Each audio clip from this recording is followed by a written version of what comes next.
When did respect your elders become a weapon against you? Whenever my grandfather hugged me, his hands would linger.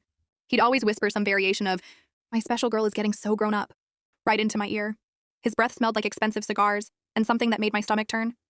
During dinner, everyone sat perfectly straight, waiting for him to speak first. After dinner, he'd tell me to sit next to him on the couch. Mom would give me this look, like she was drowning but couldn't scream for help. He'd pat his lap, telling stories while running his fingers through my hair, tracing patterns on my arm.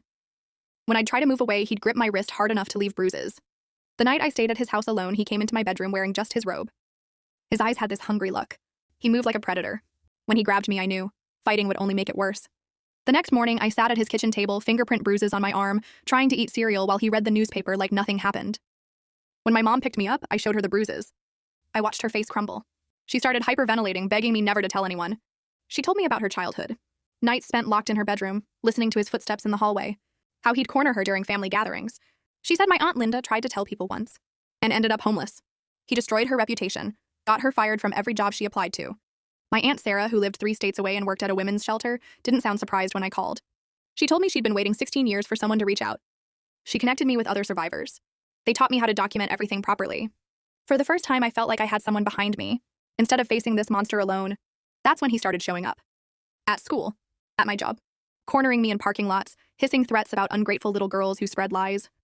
Then came Christmas dinner. He stood up to give his usual toast. And I stood up too and told the entire family exactly what he'd been doing to me for years. The silence felt like air being sucked out of the room. Then everyone started screaming. My uncle called me a sick liar. My aunt cried about me destroying the family name. And my grandfather? He just sat there smiling, eyes locked on mine, like he was daring me to keep going. That night, I climbed out my bedroom window with a backpack and never looked back. Living with Aunt Sarah felt like learning to breathe again. But the nightmares followed. My family hired investigators to spread rumors that I was unstable, on drugs. They got me fired, made sure no one in town would hire me. The legal process felt like being violated all over again.